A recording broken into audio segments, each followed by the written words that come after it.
Hi everyone. Let's see how to create a simple web API. I'm just creating a new project here.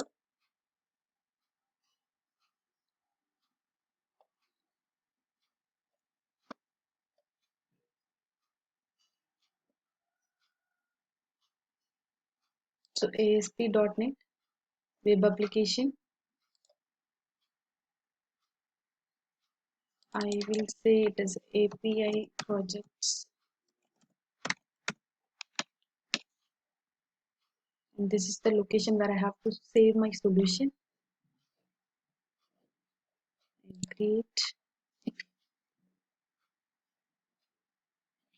So while clicking the create button, right, it will ask you for the the type of the web application. So I'll select MVC, and along with that I'll select this web API checkbox, and you can create. So now we have created a solution.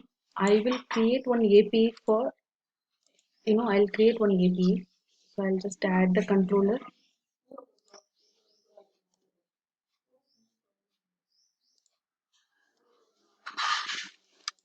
Let's create a empty controller.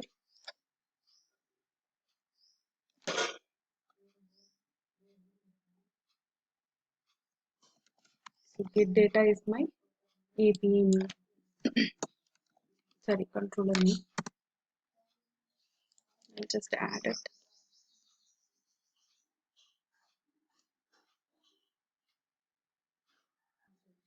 So to create the API, it should be inherited from the API controller. So it should not be normal controller. So let's add API over here. So as soon as you add this, right, it will show you to add this namespace. See, for API controller, it is mandatory. Then only it will work as a API. Okay. So now I'll create one API. So let's remove this. Um, I'll just return one string in the API, public string.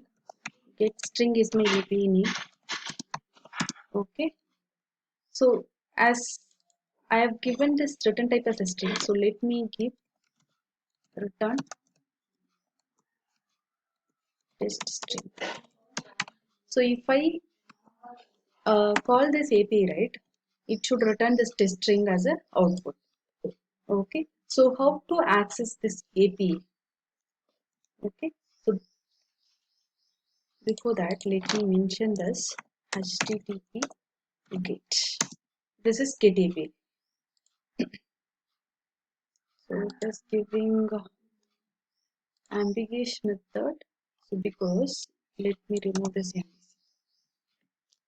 Okay, so now it is pure API, so it will not give that conflict. So let me execute this API. I'm just running it. So now our application having empty view, so it's giving the empty page. Let me call that API in this URL.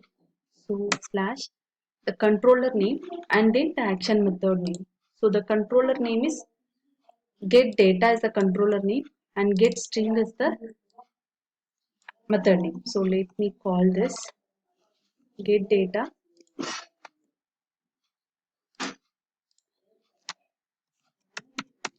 slash get string is our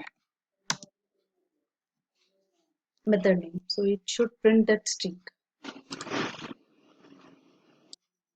It's saying the resource you're looking for could not be. I'm sorry. So to access the API, right, you should give the API in the root. Then only it will come. See, the test string is printed over here as an example, right? So to call the API, always use API in the prefix and then controller name and then the method name. So this is how you have to call your API in the browser. If you want to call the normal controller to uh, you know um, to render the view, you can directly call the controller name with the uh, action method name. So for example, we have the home controller and I'll just call this index method. So home controller index method. So that time, right, you no need to call this API. So we have home controller index method. See the actual application key.